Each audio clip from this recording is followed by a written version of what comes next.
Hi, my name's Corinne. I knit and crochet and I design patterns too. And today we're going to be making the knit checkered pumpkin in the size medium. We're working in the round. If you would like, I also have the PDF available for 3 different sizes, a small, a medium, and a larger size, which will give you instruction on how to make it flat or in the round. You can also find the medium written out on my blog. So today you'll be needing some worsted weight yarn. I'm using Loops and Threads facets. You're going to need 4.5 millimeter circular needles, and you'll need a pumpkin stem of some sort to put on the top of your pumpkin. I have these 3D printed pumpkin stems in my shop, but you could also use a stick, a cinnamon stick, a cork, whatever you want to decorate the top of it. You also need some fiber fill to be able to stuff the pumpkin. You could also use scrap yarn, fabric, whatever you have to stuff the pumpkin. You're going to need a tapestry needle so that you can cinch the top, the bottom, and make the ridges around the sides. And I think that's all you'll be needing. And then maybe some glue, but you know. The gauge for this pattern is going to be 19 stitches by 28 rows in the checkered pattern, which is a knit 4, purl 4 for 5 rows, and then a purl 4, knit 4 for 5 rows. And I'll put that in the description. So let's get started. So just kidding on the green yarn, we're pivoting to this orange yarn. I was having trouble. I kept splitting the stitches and it was driving me a little crazy. All right, let's get started. We're going to cast on 72 stitches with this orange yarn, and we have a stitch marker. I'm going to do a long tail cast on, making a slip knot, putting it on the needle, and then starting to cast on.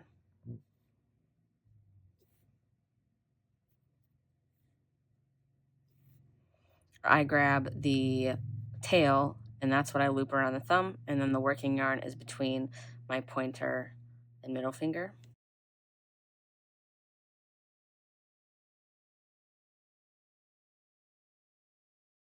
And then just continue to cast on for 72 stitches, and then we will meet back when all of those stitches are casted on.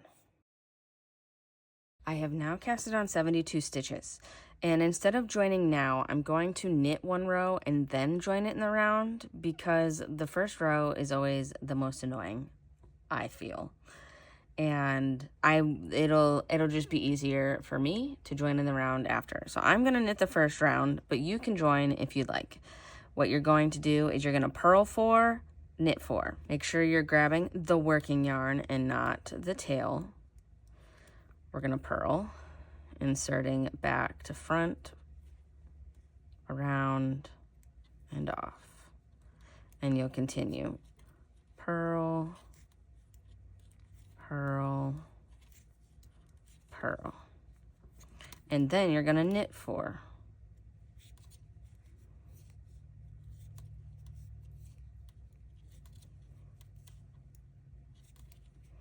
And then you just repeat that, purling 4, knitting 4.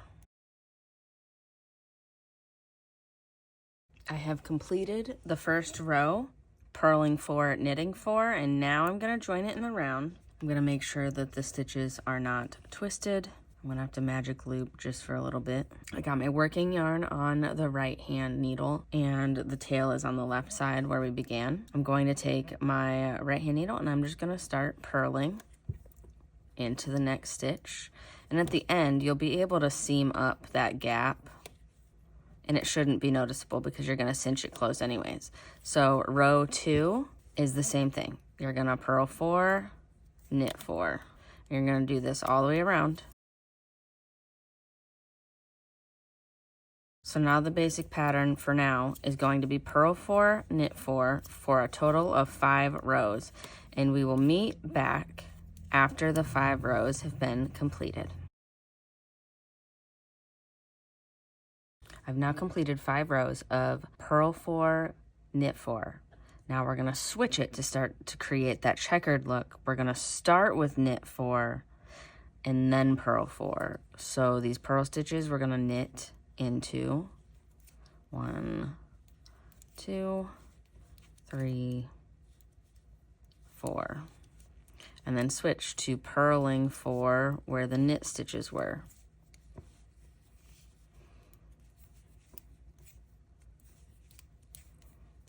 And then you'll repeat this for 5 rows. And you're gonna repeat these 5 rows. So you'll do row 1 through 5, which is purl 4, knit 4. Then you do 5 rows of knit 4, purl 4. You're gonna repeat that until you have 7 blocks. So this is what we would consider a block, like the purl square, the knit square. You wanna have 7 blocks stacked on top of each other, and then we'll move on to decreasing. Took a little break to come down and knit on this before we go to the next part, but here's a little update. I have 3 blocks done. Now we just need to do the decrease section, which is 5 rows for our final block. And the first row is just gonna be a knit 4, purl 4 around. Place my stitch marker, knit 4, 1, 2, 3, 4, and then purl 4. And repeat around until you get to the stitch marker or the beginning of the row. I've completed row 1 of the decrease section, and now we're going to knit 4, purl 2 together, purl 2 together, and repeat all the way around. So we're going to knit 4, 1, 2, 3, 4, and then we're going to purl together. So we're going to stick that needle through the 2 stitches purl-wise, yarn over, slip off. So you decreased, and then we'll decrease again, purl 2 together, and then repeat knitting 4, 1, 2, 3, 4, purl 2 together.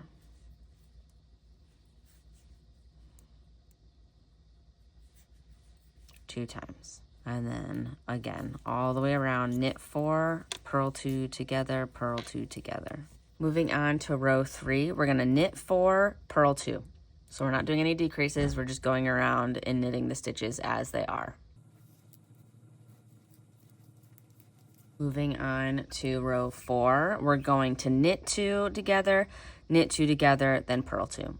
So knitting 2 together, we're going to go through the front and go through the 2 stitches, off stitch. Going through the 2 stitches as if to knit, knit 2 together, purl 2 all the way around. And on to the last row, we are going to knit 2 together, purl 2 together all the way around.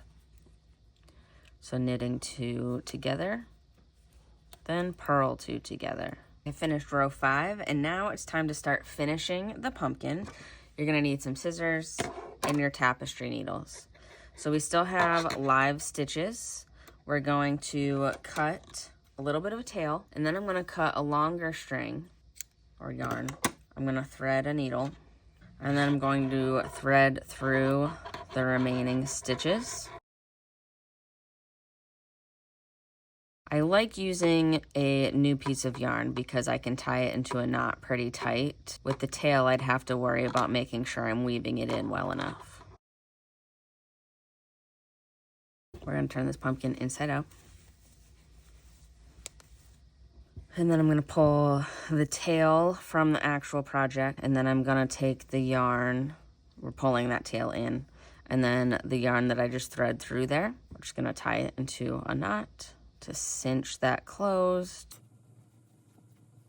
And then I just like to tie all of the yarn together to just make sure it's good and secure. Turn it back around. And this is where we can begin to stuff the pumpkin. And then you'll want to cut another piece of yarn as well, because we're going to have to weave through the ends and cinch this side closed. First we will stuff. This is where our polyfill will come in handy, and you'll just begin to stuff the pumpkin to your desire. You don't want to overstuff it because we're still going to cinch this closed, and then we're going to wrap yarn around it to make those cinched edges. And the more full it is, it's going to spread those stitches, and then you'll be able to see the polyfill through it a lot more, and we want to try to minimize that. We can also fill it somewhat. We'll leave it here, Just making sure it's nice and even, not too lumpy.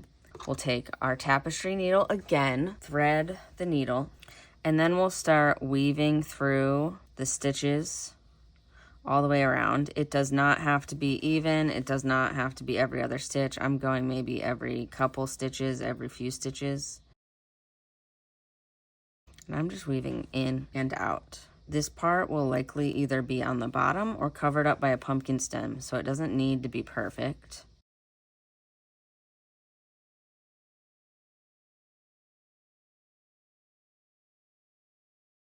Make sure both tails of that yarn are on the inside, and then we're just gonna pull it closed. You're gonna check to make sure you have enough polyfill. I'm going to fluff mine up a little bit more. And then you can just stuff the filling in. I'm gonna do a little bit more in that middle.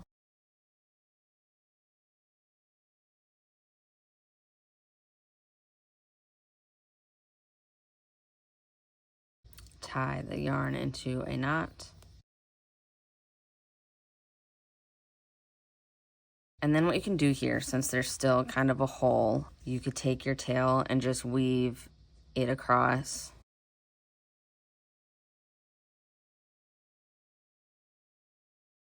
And then we can tie it once more.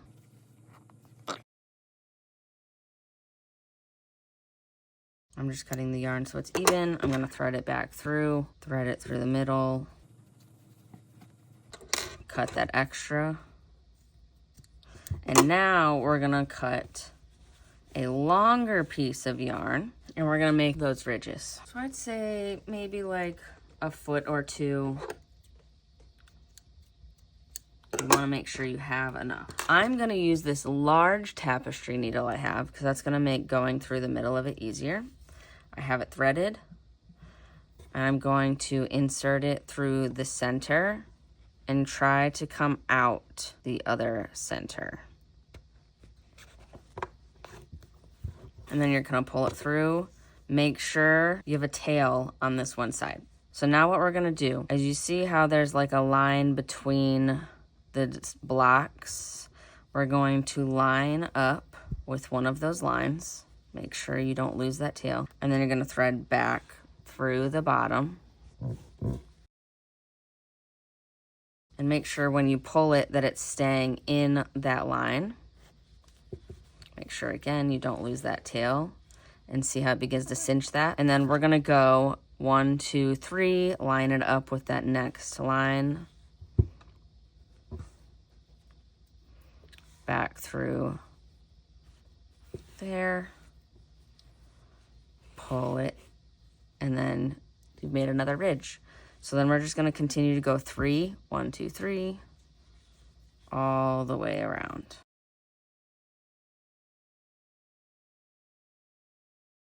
1, 2, 3.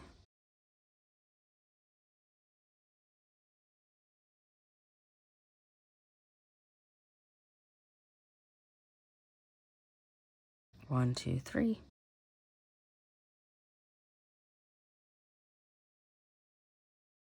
And then we need to go one more. 1, 2, 3. Let's pull it through the center.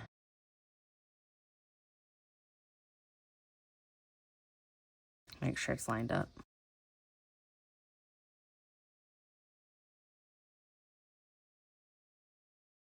There we go. I'm gonna thread this tail through the center. I'm gonna tie this into a knot. And then I'm gonna thread this again. I'm gonna cut it even. Thread it again.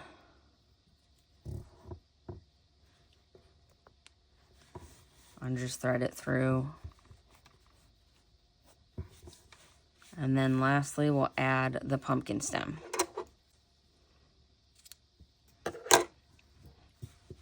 So it is up to you. You can pick which side you want the pumpkin stem. Also, if you have extra polyfill that's like sitting on it, you could take a lint roller to this and help get that off. So we need a medium pumpkin stem. I got it right here. Oop.